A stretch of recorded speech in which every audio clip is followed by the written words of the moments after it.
Hi, this is Scott, Kilo Sierra 6, Delta Alpha Yankee. Been a couple of weeks since I did a video, and it's not for lack of trying. The problem is I'm hung up on a term, and that's the subject of this video. And it'll make sense as I go through. You'll understand what I'm talking about here. But the last set of videos that I did, I was talking about digital modes for MCOM. And specifically, I was talking about MCOM from the angle of things like official activities like Aries, Skywarn, that kind of stuff. And if you look up the term MCOM on Google or whatever search engine you use, you'll see a lot of information coming from ARRL. You'll see a lot of club activity stuff. You'll see a lot of very conventional, very straightforward stuff. And really, let me mention right off the bat, because we're going to be defining terms here, what MCOM is in a nutshell.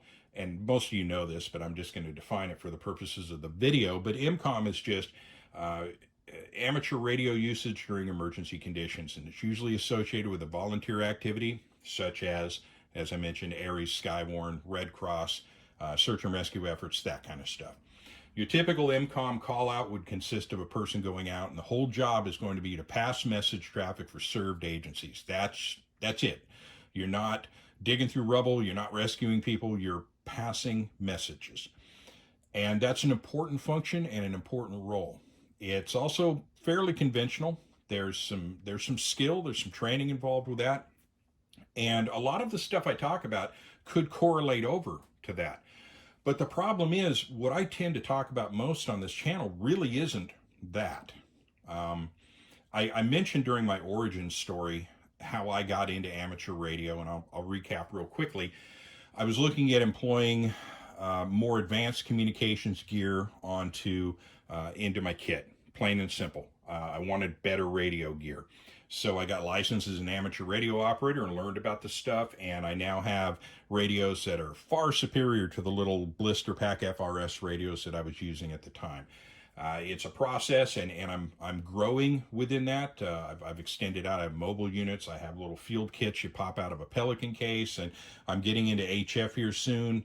So we're going to be talking a little bit of that as it relates to things like near vertical incidence skywave and that kind of stuff. But when it comes to this kind of stuff, the kind of people, and I am not by any stretch of the imagination the only guy that's doing this. There are thousands of people out there that have gotten into amateur radio for exactly the same purpose, so that they can upgrade their comm setups, and that's it.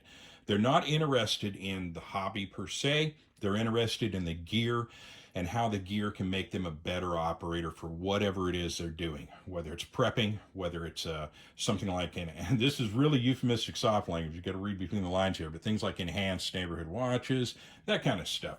There are a lot of dudes out there that are doing this, and most of the information I talk about here has been talked about at some point or another by other channels, but it's usually a video amongst a lot of other more conventional videos relating to amateur radio. So what this channel is and has been all along is a channel focused very specifically at the kind of guys that approach amateur radio this way. As I mentioned, a lot of this same stuff can apply to more conventional MCOM stuff, but it's more this kind of stuff, and there's not a heck of a lot of channels that are doing this.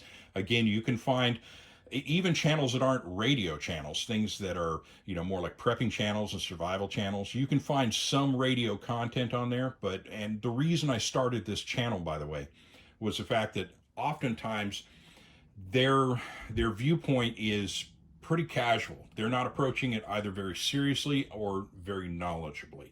And my intent here was to kind of be a little bit more serious about it and a little more practical in terms of the information I'm passing. But where I'm hung up right now is, what do we call this type of amateur radio operator? Because it is a new amateur radio operator on the scene. And there are a lot of different types of amateur radio guys. Your typical ham, if you were to close your eyes and think about it from back before you got into amateur radio, you're going to be thinking about basically an old man in a ham shack, running an HF rig, talking to somebody in Costa Rica. And that was my typical view on an amateur radio operator, and it turns out that's exactly what it is. And that's hobby radio usage. that's what it's made for. That's what amateur, that's what ham is. But what do you call the guys like us that aren't that person, but we're within the hobby? We're existing within the workspace, so to speak. And that's what I'm hung up on, because that next video I wanted to do was about digital modes for this kind of stuff. But if I called it MCOM, right away you're going, well, that's Aries, man. That's Skywarn. When's the last time you saw anybody on an Aries or Skywarn call out wearing a plate carrier and carrying a shotgun? You just don't. So what do you call that type of amateur radio operator? And I've been really wrestling with terms. And the one term that I keep settling on is one that it's been overused. And it's been overused to the point to where, and this is an industry I deal in, by the way, and the word I'm talking about, I'll just get that right out of the way, is tactical, a tactical radio operator. Now, I own a company that manufactures tactical slings.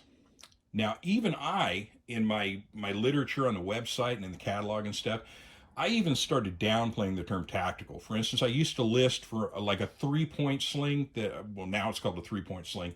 I used to call it a 3-point tactical sling, and we did for many, many years.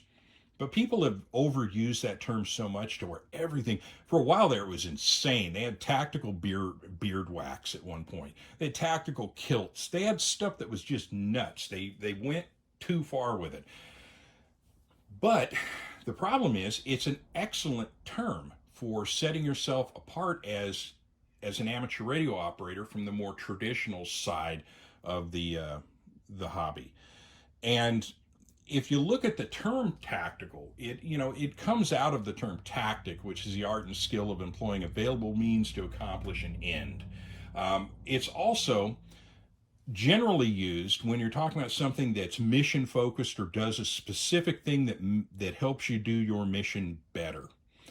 And I'll give you, going back to the slings, I'll give you a case in point there. I'm sure all of you are familiar with a typical basic 2-point carry strap type sling. It attaches at the rear at the bottom of the stock and attaches at the front at the bottom of the stock, and it's just one piece of webbing or leather. And the whole intent there is to just basically give you a way of hanging your rifle off of your shoulder to free up your hands while you're hiking, and that's all it does. In terms of employing or operating the weapon, it doesn't do anything for you. Now, you can wrap it around your arm and use it to make you shoot a little bit better. Well, the second you do that, you know what it's called? It's not called a sling anymore. It's called a shooter sling or a sniper sling. There's always a descriptive term they put on that to differentiate it from just a basic sling. And when you're talking about the kind of slings we manufacture, they are slings that allow you to retain your weapon, to control your weapon during secondary handgun transitions. There's any number of things that it allows cross-shoulder transitions from one side to another. There's all kinds of things that those slings do that make you a better shooter. They're mission focused. They are allowing you to do something that you couldn't otherwise do without that piece of hardware. So, since that type of activity is already associated with the word tactical, it kind of is actually a good descriptor for what we're doing in terms of amateur radio communications if you're looking at utilizing amateur radio gear to help you. And this is the most important thing. There's that critical triad, that third leg of that triad. You got shoot, you got move, and you got communicate. This type of gear assists you in doing that better. Most of you guys, like myself, are not using this gear to get on the radio and jawbone all day long with somebody about your cataract surgery or your gout flaring up or anything like that. If we're talking to people, it's usually pretty focused, very specific, particularly if we're using this gear while we're out training or whatnot.